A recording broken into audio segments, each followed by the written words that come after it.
जो यहाँ ET Now स्वदेश पे और ET Now पे ब्रेक हुई थी, अदानी ग्रुप ने होल्सिम के इंडिया एसेट्स के लिए डील कर ली है। हमारे साथ संजय लाड़ीवाला, जो बहुत ही डेकेड्स से सीमेंट सेक्टर को अच्छी तरह एनालाइज करते हैं, वो ज्वाइन कर रहे हैं।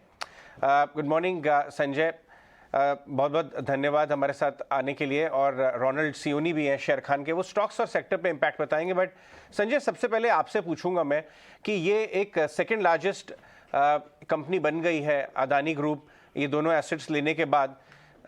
अगर हम कंपैरेटिव लाइनअप में देखें अल्ट्राटेक के बाद, आपको सेक्टर पे किस तरह का इम्पैक्ट होता हुआ नजर आता है? एक तो ये है कि हम अभी अडानी ग्रुप से देखेंगे, उम्मीद करेंगे कि जैसे उन्होंने कहा है वैसे कैपिटल इन्फ्यूजन काफी रहेगा। उन्होंने कहा है 5 साल में कैपेसिटी डबल करेंगे।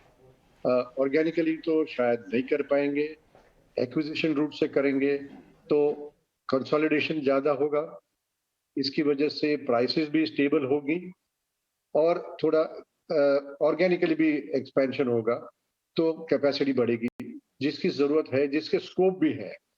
वैल्यूएशन भी दिखा रहे हैं कि ऑप्टिमिज्म काफी है सीमेंट सेक्टर में। तो जाते हुए कई सालों में हम देख सकते हैं कि ये इंडस्ट्री के लिए तो अच्छा ही है। बात रही इंटरनल कंपटीशन की, अब तो जैसे इनपुट कॉस्ट बढ़ रहे हैं तो एवरीबॉडी इज इंटरेस्टेड कि हम कैसे प्रॉफिट्स मेंटेन करें, लेकिन आगे जाते हुए भी अब ये प्रॉफिटेबिलिटी की ओर भी काफी ध्यान देंगे मेरे ख्याल से। इसलिए तो आ रहे हैं बिजनेस में, इसलिए तो इतना इन्वेस्ट कर रहे हैं। तो मेरे ख्याल से इंडस्ट्री के लिए अच्छा ही रहेगा काफी सालों के लिए। राइट। रोनाल्ड, स्टॉक्स पे कोई इम्पैक्ट आपको नजर आता हुआ दिखता है या दूसरे स्टॉक्स पे? क्योंकि जैसा संजय ने कहा कि शायद कंप्लीटली ग्रीन फील्ड से जो गाइडेंस दी है 5 साल में डबल करने की कैपेसिटी पॉसिबल नहीं है, तो क्या बाजार इसको रीड करेगा कि और एक्विजिशन हो सकते हैं सीमेंट स्पेस में? एक पोटेंशियल एक्विजिशन टारगेट तो है ही, जिसको आए दिन 10-10% चलता रहता है। हाँ, जैसे मतलब उनकी स्ट्रेटेजी रहेगी कि इसको एक्सपांड करने की, ये बिजनेस की। ऑल्सो अंबुजा और एसीसी दोनों की बैलेंस शीट बहुत अच्छी है। अंबुजा की कंसोलिडेटेड बैलेंस शीट में नेट सरप्लस कैश है, ऑलमोस्ट 12,000 करोड़ के कैश है। उन्होंने already pre acquisition 100 MT reach करने का प्लान बनाया था फ्रॉम कंसोलिडेटेड जो 70 मिलियन टन कैपेसिटीज है। तो इसमें अगर वो बोल रहे हैं कि और मतलब डबल कैपेसिटी करेंगे तो समवेयर इनऑर्गेनिक एक्सपेंशंस भी हो सकते हैं। एंड जैसे कि वही है कि वैल्यू डिस्कवरी जो होगा सीमेंट सेक्टर में, अगर ये डील को भी हम देखें तो अराउंड 160 पर टन USD पे वैल्यू किया है, almost 13 to 14 times EV to EBITDA पे वैल्यू किया है अंबुजा कंसोलिडेटेड लेवल पे 2021 पे। तो ओवरऑल एक अच्छा वैल्यूएशन मिल रहा है। आगे जाके अगर इनऑर्गेनिक एक्सपेंशंस होते हैं तो उसमें भी आपको वैल्यू डिस्कवरी मिलेगी। And as a sector consolidation हो सकता है विथ फ्यूअर प्लेयर्स एंड वो उसमें प्राइसिंग डिसिप्लिन भी अच्छी रह सकती है सीमेंट प्राइसेस की। और क्योंकि अभी आप देखें अगर तो जैसे फ्रंटलाइन कंपनीज ने स्टॉक सीमेंट प्राइसेस बढ़ाए हैं तो उस हिसाब से लोअर टायर कंपनीज ने नहीं बढ़ाया है, तो वो प्राइस गैप बहुत बढ़ गया है। तो जैसे जैसे कंसोलिडेशन होता है, मेजर ग्रुप्स आते हैं, तो वो सीमेंट प्राइसेस की मूवमेंट या डिसिप्लिन रहेगी, वो अच्छी रहेगी। एब्सोल्युटली रोनाल्ड, एक और सवाल आपसे जानना चाहेंगे संजय, क्योंकि ये एक बड़ी इसमें स्ट्रैटेजी ये भी थी क्योंकि नॉन प्रॉफिटेबल बिजनेसेस है एसीसी और अंबुजा के, साथ ही डेट फ्री कंपनीज हैं। सेकंड नंबर पे पोजीशन एक्वायर करने में अदानी को इस मूव से सीमेंट स्पेस में will not be a bigger challenge. इस एस्पेक्ट से आप किस तरह से इस पूरी डील को देखते हैं?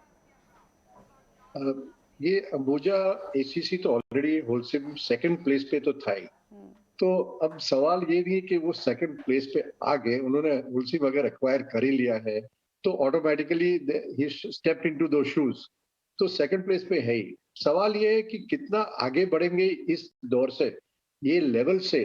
सो अभी जो 70 मिलियन टन है और आज अल्ट्राटेक का जो 120 मिलियन टन है, उसमें जो काफी डिस्टेंस है वो कितना मेकअप करेंगे। ऐसे तो नहीं है कि अल्ट्राटेक बैठी रहेगी, अल्ट्राटेक के भी एक्सपेंशन प्लान्स है ही। सो ये कैचअप करने में काफी टाइम लगेगा। और इसमें जैसे हमने पहले कहा वैसे काफी इनऑर्गेनिक एक्सपेंशन करने होंगे। दैट मीन्स कंसोलिडेशन ज्यादा होगी। जैसे कंसोलिडेशन बढ़ते वैसे प्राइस भी बढ़ेंगी, प्रॉफिटेबिलिटी भी बढ़ेगी। So I think overall cement sector के लिए तो अच्छा ही है। Sanjay ji, good morning, pleasure having you here. Of course एक बड़ी डील और इन कंपनियों के लिए काफ़ी अच्छा साबित होता हुआ दिख रहा है, लेकिन अगर मैक्रो पिक्चर देखें और सीमेंट स्पेस की पर्टिकुलरली अगर बात करें, प्राइस हाइक एक बहुत बड़ा कंसर्न है लगातार। ऑफ कोर्स हम देखते हैं प्राइजेस जो हैं सीमेंट कंपनियों के बढ़ते हुए भी नजर आते हैं, लेकिन एक चीज़ ज़रूर है कि सीमेंट प्लेयर्स जो हैं कभी एक दूसरे को अंडरकट नहीं करते ताकि वो एक तरीके के प्राइजेस यहाँ पर लेकर आए, कार्टेल बना पाएँ। क्या आपको लगता है एक बड़ा प्लेयर अब जब मार्केट में आ चुका है तो प्राइस डिसिप्लिन जो कि ये सीमेंट प्लेयर्स बनाकर रख रहे हैं उसे डिसरप्ट कर सकता है? Price discipline maintain long term पे नहीं हो सकता है। It is a matter of necessity. तो जब हम देख रहे कितने सालों से, करीबन 20 साल से demand has always been under the supply level. So we are that's why operating कितने हम 70% के करीब, 72% के करीब कैपेसिटी यूटिलाइजेशन कर रहे हैं। तो प्राइस डिसिप्लिन जो है is mainly resulting from logistical reasons, inter regional reasons, कि जो ट्रांसपोर्ट, सी cement can not be transported, एक रीजन से दूसरे रीजन में नहीं जा सकता। इसकी वजह से हम देख रहे हैं कि प्राइसेस अलग है और मेंटेन भी कई रीजन में हो रही है। तो प्राइस डिसिप्लिन इतना महत्व नहीं रखता, बल्कि जो नए प्लेयर्स आएंगे उनकी दृष्टि रहेगी प्रॉफिट बनाने में, तो अंडरकटिंग कम रहेगा, उसकी वजह से प्रॉफिटेबिलिटी बढ़ सकती है अभी जो वेरी नियर टर्म में और लॉन्ग टर्म में भी।